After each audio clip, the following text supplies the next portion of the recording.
Il movimento è la voce di milioni di persone che non hanno voce sui giornali e in televisione, ma che saranno la voce dell'Italia di domani. L'Italia di persone oneste, trasparenti, pulite, che non vogliono centrali nucleari, non vogliono inceneritori, discariche con rifiuti tossico-nocivi.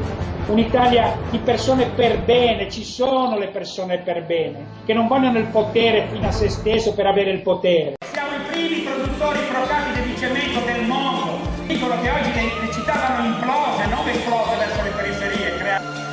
I 4/5 del traffico siamo noi che facciamo delle cazzate in giro che potremmo fare con un terminale, una linea veloce in casa. Noi non abbiamo bisogno di una centrale nucleare che produce 1 milione di watt.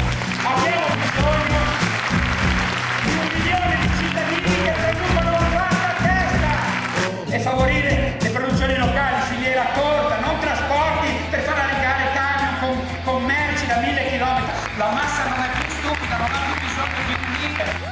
La massa diventa intelligente. Abbiamo centinaia, migliaia di ingegneri, architetti, possiamo fare social network, possiamo interferire e intervenire nelle cose incredibili. Non vogliamo finanziare l'editoria con i soldi pubblici, 1 miliardo di euro che prendono. Non abbiamo i soldi per i maestri, per i professori, per la ricerca e abbiamo i soldi per il Corriere della Sera, per Sole 24 Ore. Il giornale è Libero, che sono delle onlus, non sono dei giornali.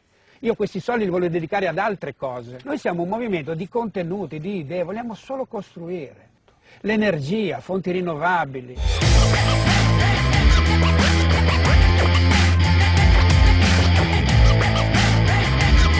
Chiediamo alla cittadinanza tutta di costruire un qualcosa di nuovo che già stiamo costruendo da 5 anni tutti insieme, in una modalità nuova, che è una modalità di rete, è una modalità di network, perché oggi con la rete noi possiamo accedere tutti alla conoscenza e questa conoscenza è forte, perché quando abbiamo la conoscenza e la possiamo costruire insieme, questa conoscenza ci può rendere liberi. Un programma sull'energia, l'autosufficienza energetica di ogni regione, abbiamo un programma sui rifiuti che non prevede inceneritori e discariche come i sistemi più all'avanguardia del mondo. Prendete voti? Li prendiamo sicuramente. Da chi? Da destra o da sinistra? Li prendiamo dai cittadini liberi che hanno fatto una scelta etica di vita diversa. Più da destra? Da tutte e due le parti, perché poi ci sono anche quelli che non vanno a votare. Sarò il vostro dipendente, controllatemi pure. E oggi il vero business sono le società partecipate, oltre 5 miliardi di business nella regione e non se ne parla mai. Se noi entriamo in regione e se entra uno entriamo tutti, perché entra un network, faremo una legge, l'abbiamo già preparata, si chiama legge anticasta, chiederemo trasparenza nelle nomine, divieto di cumulo e un tetto agli stipendi d'oro. I principi di legalità, tutela della salute e dell'ambiente, il diritto alla formazione e all'informazione sono dei diritti, sono la normalità e non degli obiettivi da raggiungere con enormi difficoltà o manifestando in piazza.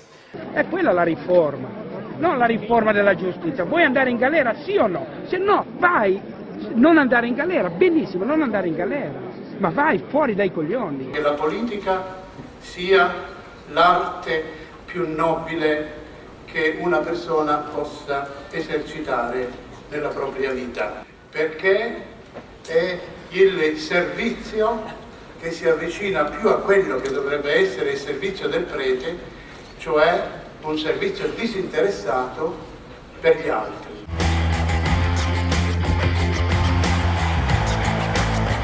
Allora, questo è un movimento di cittadini, coi controcoglioni.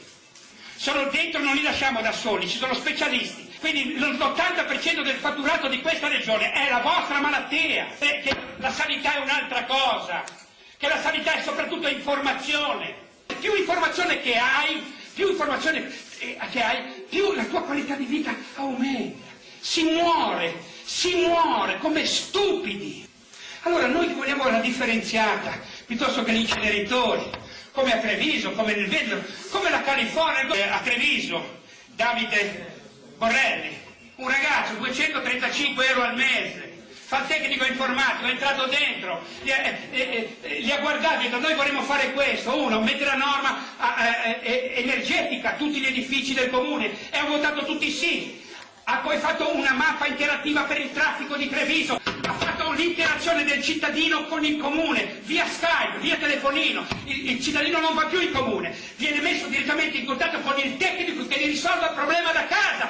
Avere una connessione libera e gratuita che ti metti a lavorare dove sei, esprimi informazione, la prendi, è così che si sviluppa l'intelletto di un popolo e di una persona. Le idee che fanno paura. Parliamo di acqua pubblica quando vogliono privatizzare l'acqua, anzi l'hanno già privatizzata. Parliamo di energie rinnovabili quando ci vogliono riproporre il nucleare.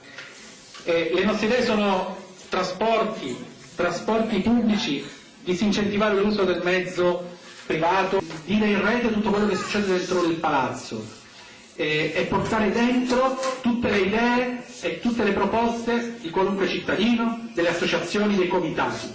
Questo è quello che vogliamo fare, né più nemmeno essere un tramite, un anello di congiunzione tra questi organi che governano e i cittadini tutti, le associazioni e i comitati.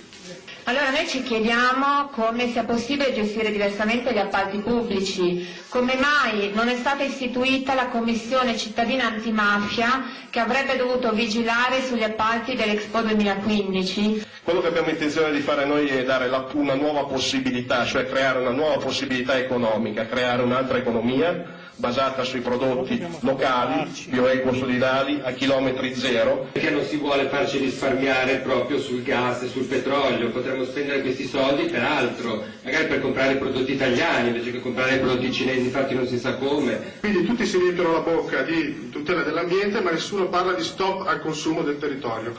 Basta cemento. Studio l'impianto, il sistema alternativo all'incenerimento c'è. L'impianto dove non si brucia niente, mi raccomando, prima si è citato Vede Lago, è quella la tecnologia. Che per poter presentare questo movimento, questa lista civica, abbiamo bisogno di circa 20.000 firme di cittadini elettori.